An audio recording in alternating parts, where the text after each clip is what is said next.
All right, so another major development we're seeing these days with the cash flow boost is clawbacks, which is basically when the tax office says, we gave you the cash flow boost, we want you to pay it back.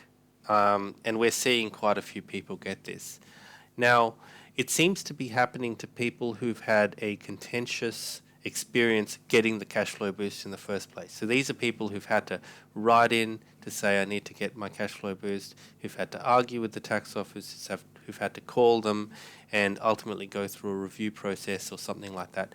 These people seem to be the ones who are getting these clawback requests. What seems to be happening is this.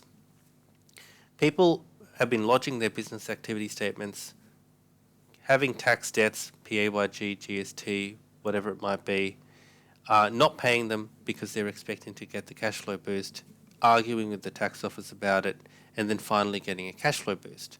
Now what happens after that is that the cash flow boost is getting applied against those debts. So instead of receiving a payout, they're seeing a reduction in their tax liabilities. So there's no actual payout. Now, when these cash flow boost amounts turn into an actual payout, so all the debts are gone, the cash flow boost says you're in a refund position, at that time, it's triggering what's called a retention audit. And somebody in the tax office is looking at it completely fresh and saying, all right, do we actually send money out to this person? Now, what we're seeing is that when that happens, they will look at it completely afresh, as I've just mentioned. They don't necessarily have regard to what the person before has decided, and they are very happy to completely change their mind on it and say, well, we're going through the rules again.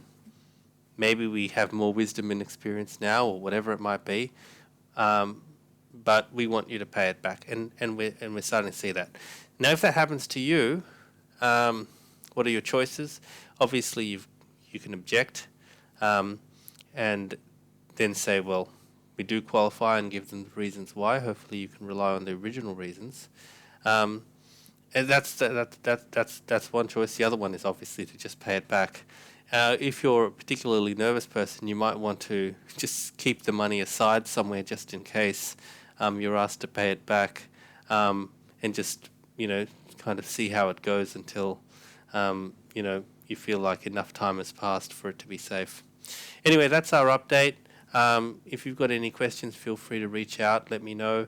My direct line, if you do want to call me, is 02-7200-8201. That's 02-7200-8201. Until next time.